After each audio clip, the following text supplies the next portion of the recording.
Ang pagpapatuloy, winika ni Varche, na malapit na pala ang season ng midterm exam, tanong naman ni Joyok kung ano ang pakialam nito tungkol doon. Paliwanag ng Tower Master na wala naman siyang ibang pwedeng gawin kung di maupo lamang at makinig sa sinasabi ng guro. Hindi alam ni Joyok na tungkol pala sa midterm ang pinapaliwanag ng instructor, dahil hindi naman siya nakikinig dito.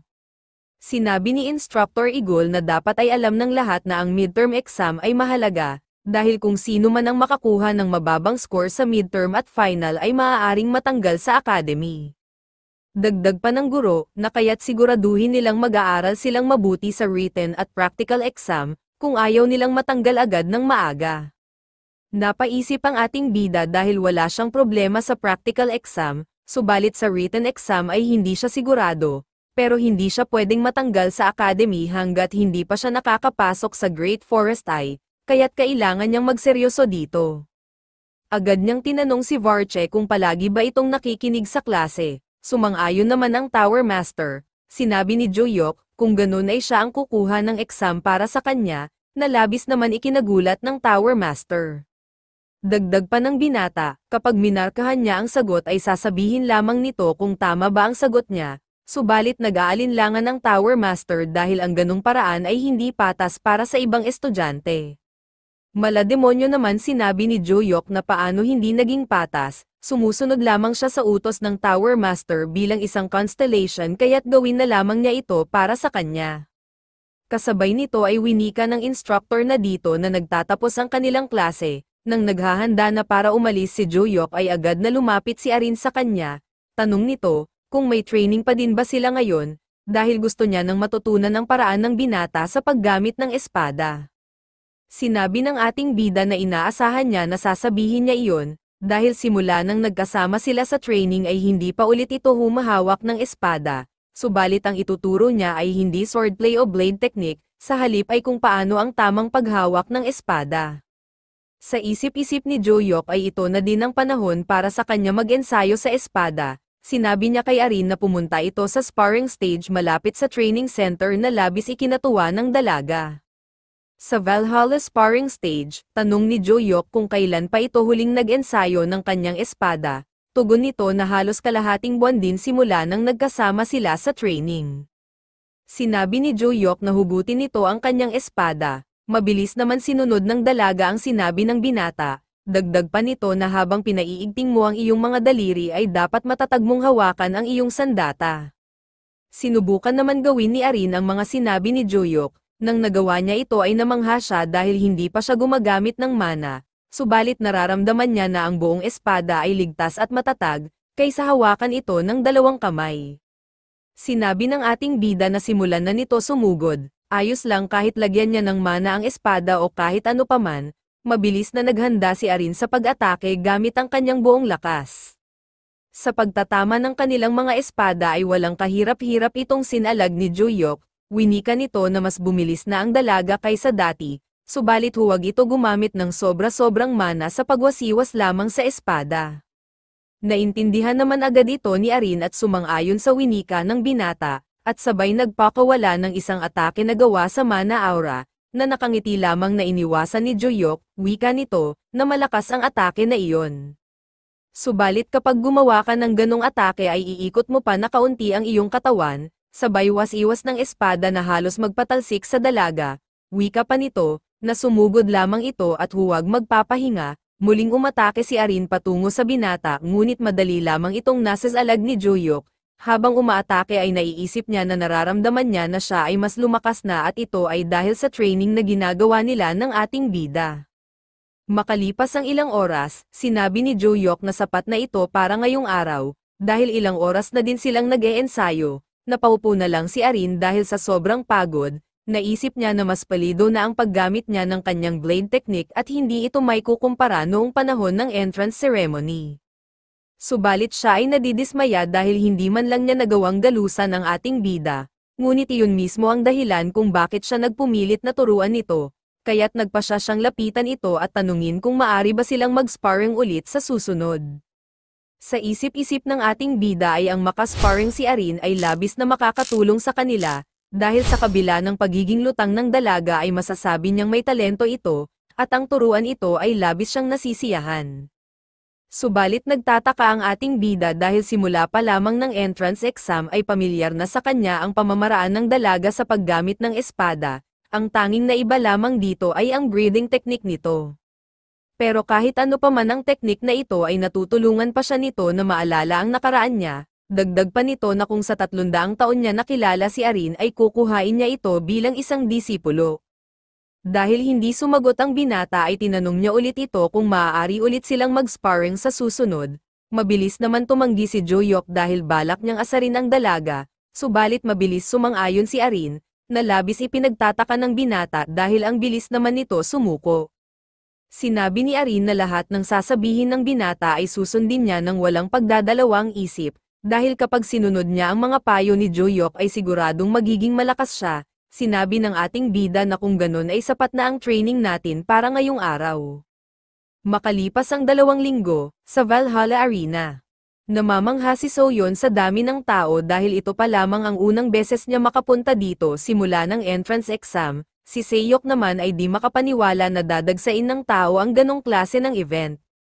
Samantalang si Joyok ay walang kaalam-alam kung bakit sila pinapunta doon, kaya't pinaalala ng Tower Master na nabanggit na ito ng kanilang instructor noong nakalipas na 2 linggo. Bigla naman sinabi ng instructor na makinig ang lahat, dahil ipapaliwanag niya ang tungkol sa kanilang midterm practical exam at ito ay isang dungeon raiding. Sa pagsambit niya nito ay nabahala ang mga estudyante sa pagyanig ng lupa, at lumabas ang mga entrance patungo sa mga dungeon. Dagdag pa nito, na nasa kanila din kung paano sila bubuo ng grupo, subalit iminumungkahi niya na bumuo sila ng 8 tao sa isang grupo, pero nasa kanila na kung gusto nilang dagdagan o bawasan ito, at sila ay susuriin ayon lamang sa kanilang performance at ambag sa raiding team.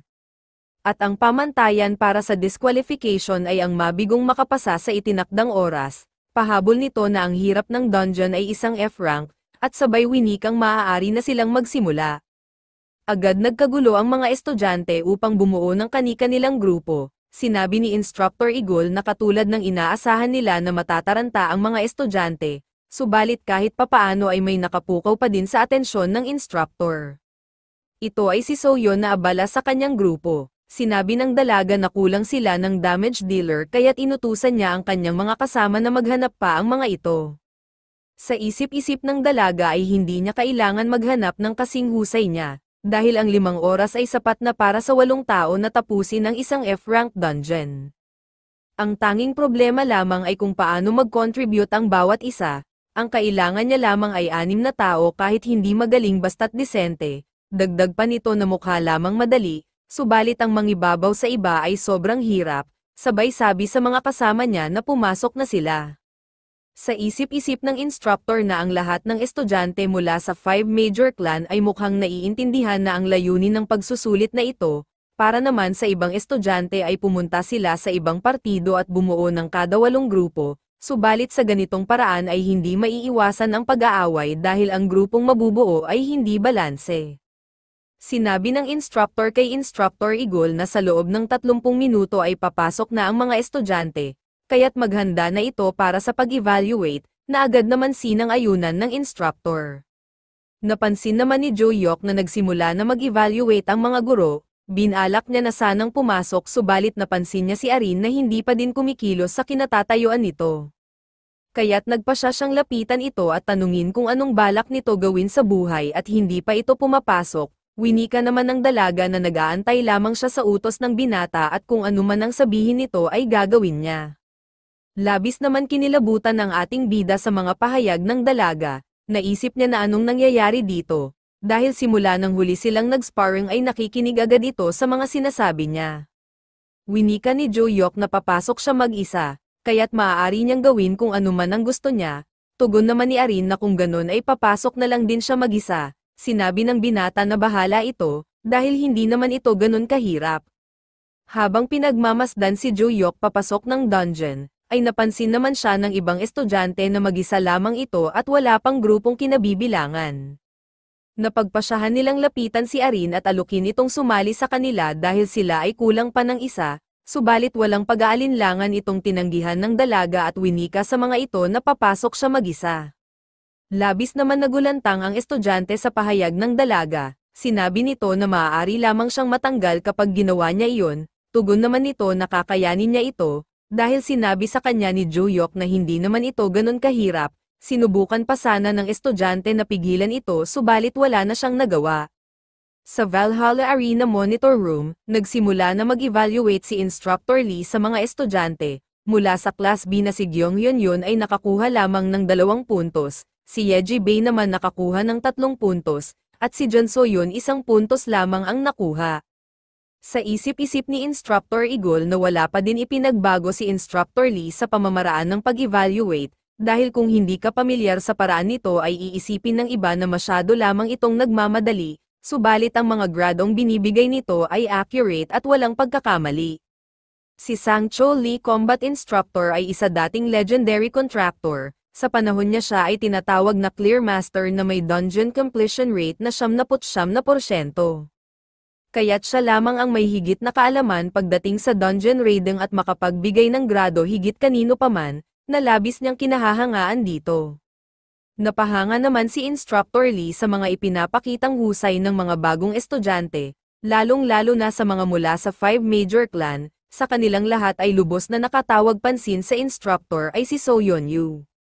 Dahil ito ay may diskarte pagdating sa pamumuno, sinabi ng dalaga na panatiliin lang ang pagtangke sa unahan, at ang mga range dealer naman ang bahala sa mga monster na papasok sa bawat sulok, nang biglang magpakawala ng isang malakas na hambalos ang orc, na labis ininda ng tumatangkeng estudyante na nasa unahan.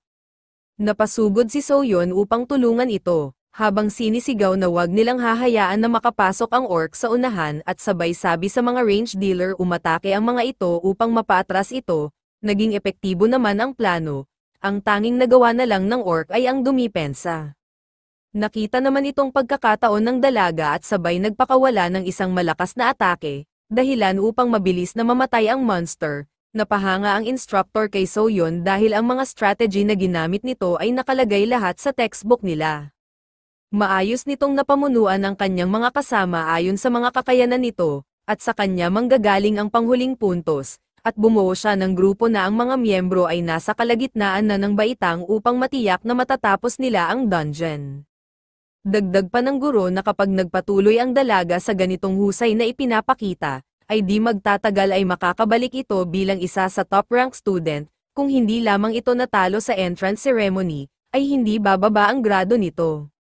Dahil naalala ng instructor si Joyok ay naisipan niya tignan kung ano na ang ginagawa nito, subalit wala nang maipakita ang monitor na video, na labis ipinagtataka ng instructor. Dahil imposibleng hindi nila ito mahanap, sapagkat sa oras na pumasok sila ng dungeon, ang bawat lokasyon at impormasyon ng estudyante ay makikita. Pinagpawisan ng malagkit ang instructor nang may mapagtanto siyang isang bagay, mabilis niyang tinignan ang artificial dungeon clear list ng midterm exam, bumungad ang pangalan ni Joyok na natapos na nito ang pag-clear sa dungeon. Nalabis ikinabigla ng instructor, dahil ang binata ay pumasok lamang mag-isa na walang kinabibilangan na grupo, at ang mas ikinagulat ng instructor ay natapos lamang ito ng ating bida sa loob lamang ng 23 minuto 32 segundo. Alam niyang nagpakita ang binata ng kahanga-hangang performance noong entrance ceremony, subalit ang ganitong kabilis na pag-clear sa dungeon para sa 17 taong gulang at isa lamang estudyante, ay sobrang imposible. Kaya't napagpasyahan ng instructor na panoorin muli ang record video, makikita ang ating bida na kalmado lamang na nakatayo, habang nasa harapan niya ang mga goblin at orc, at sabay na sumugod patungo sa mga ito. Nakangiting nagpakawala ng isang atake ang binata, na mabilis bumutes sa mga mukha ng 2 goblin. Habang ang isa ay nagmalabutiking gumapang sa kisame, na mabilis din naman hinambalos ni Joyok, hanggang sa napatigil ang binata dahil sa 2 naglalakihang orc na may dalang mga puno, mabilis na nagpakawala ng sabay na atake ang 2 orc, subalit mabilis na nakatalon ang ating bida. At sabay nagpakawala ng isang was-iwas ng espada, kasabay nito sunod-sunod kinatay ni Joyok ang mga monster na nakakasalubong niya. Pinagpawisan naman ng malagkit ang 3 instructor, dahil sa pinaggagawa ng ating bida, nang biglang nakasalubong ni Joyok ang isang golem, Naisip ni Instructor Lee na ginawa ang golem na iyon para lamang sa midterm exam at kinakailangan ng 8 miyembro upang matalo ito.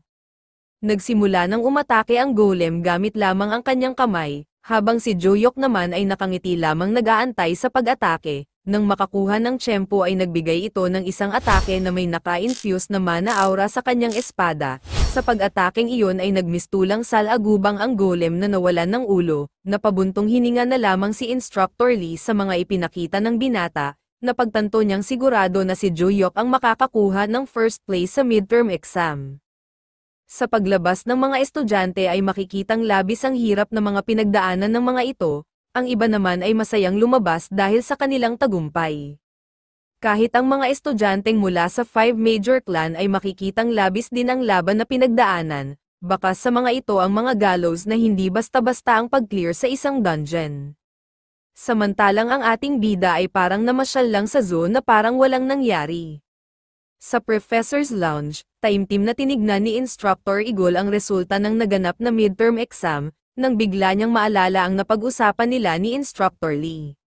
Sinabi niya na ang resulta ng examination ay natapos na, nakuha ni Joyok ang first place na milya-milya ang lamang sa iba, kahit si Instructor Lee ay hindi din inaasahan na ganun ang mangyayari. Inaasahan na niyang magiging first place ang ating bida, subalit hindi niya sukat akalain na papasok ito mag-isa sa dungeon at lumabas nang wala man lang pinsala. Dagdag pa nito, na kapag nagpatuloy sa paglakas ang binata ng ganito, at naisip ang pumasok sa industriya ay maaari niyang makuha ang titulo bilang isang The One para sa Korea. Subalit tugon ni Instructor Igol na hindi ba't ang titulong The One ay para lamang sa isang pinakamalakas na contractor, sinang-ayunan naman ito ni Instructor Lee, winika nito na sobrang dami kasing prodigy na nagsama-sama sa kanilang klase ngayon kaya't natutuwa lamang siya.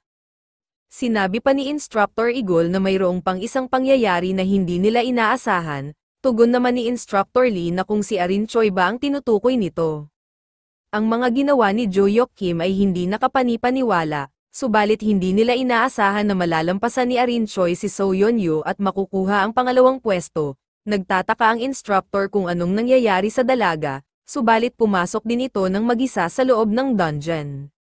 Inabot man siya ng matagal at nakatanggap ng ilang pinsala, subalit sa kabila nito ay nagawa pa din niyang tapusin ang dungeon ng mag-isa. Dahil sa pagkakakilala nila dito, ito ay tahimik at masipag na estudyante, subalit hindi nila lubos na inaasahan na matatapos nito mag-isa ang pag-clear sa dungeon. Wika pa ng instructor na kung ang exam ay tungkol sa pagtutulungan ay malamang na si So Yeon-yu ang may pinakamataas na puntos, subalit ang pag-evaluate sa exam na ito ay ayon sa ambag ng bawat isa sa rating, kaya't natural lamang na si Joyok at Arin Choi ang may pinakamataas na puntos na nakuha. Sambit pa ng instructor kay Instructor Igol, na kahit ganito ang resulta ay huwag niyang hahayaang gawin din ito ng iba, dahil ang ganitong gawain ay hindi para sa mga normal na estudyante, na mabilis naman sinang-ayunan ng instructor. Sa isip-isip ni Instructor Igol ng panahong executive pa siya ng Truth Choi Clan, ang dating kilala niyang Arin Choi ay isang modelo para sa ibang estudyante, dahil wala itong inatupag kundi ang mag-ensayo ng kanyang espada, kaya't lubos siyang nagtataka kung bakit nito naisipan pumasok mag-isa sa loob ng dungeon. Naisip niya na dahil siguro ito sa walang hiyang si Joyok, subalit mabilis niyang kinultukan ang sarili dahil kung ano-ano ang naiisip niya.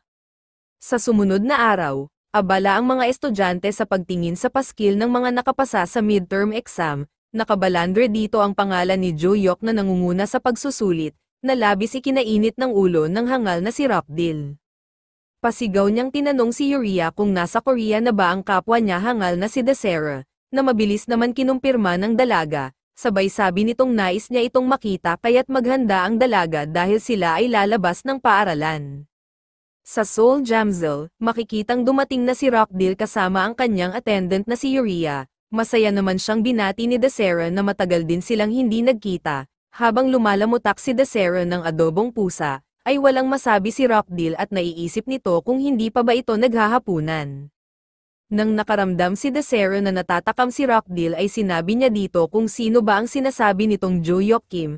Tugon naman nito, na isa lamang itong first year at ito'y ampon. Maliban dito ay wala nang ibang espesyal sa kanya.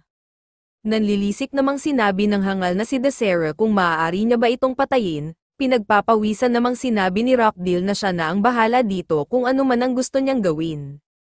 Sinabi naman ni Desera na subalit sa pagkakataon na ito ay si Rockdale ang maghahanda ng entablado para sa kanya, katulad ng nakaraan, dahil hangal si Rockdale ay hindi niya maintindihan kung ano ang ibig sabihin nito. Kaya't itinuro ni Desera si Uriah at sinabing hindi ba't nang ninais ni Rockdale makuha ang babae ay nagkaroon siya ng malaking laban sa Police Clan, dahil hindi naman kilala ang Police Clan ay hindi kumalat ang balita na pinatay niya ang buong angkan na to, nang marinig ito ng dalaga ay labis ang kanyang takot. Dagdag pa nito habang sumasagpang ay iba ang sitwasyon sa estudyante ng Valhalla, dahil kahit siya ay mapupunta sa gulo kapag pumunta dito, kaya't ang makapasok sa loob ng paaralan ay hindi ganun kadali. Mabilis naman naintindihan ni Rockdale ang mga pinagsasabi ni Desera, kaya't sinabi niya dito siya na ang bahala sa entabladong nais nito at huwag na itong mag-alala. Masaya namang nagkaunawaan ang dalawang hangal, sinabi ni Desera na siguraduhin din nito na mataas ang kanyang pabuya na makukuha. Isang linggo ang nakalipas, plano ng ating bida na lumabas ng paaralan, tanong naman ni Varche, kung lalabas na naman ba ang binata, dahil nakalabas na ito ng isang beses. Sinabi ni Joyok na hindi niya sasayangin ang pagkakataong makalabas, dahil kailangan niyang hanapin ang iba pa niyang warehouse, sa lugar ng Suwan. Naglalakad ang ating bida habang iniisip na sa pagkakaalala niya ay malapit lamang ang warehouse niya doon, nang bigla siyang hinaranggan ng hangal na si Desera, wika nito na masaya siyang makilala ito. Yeah!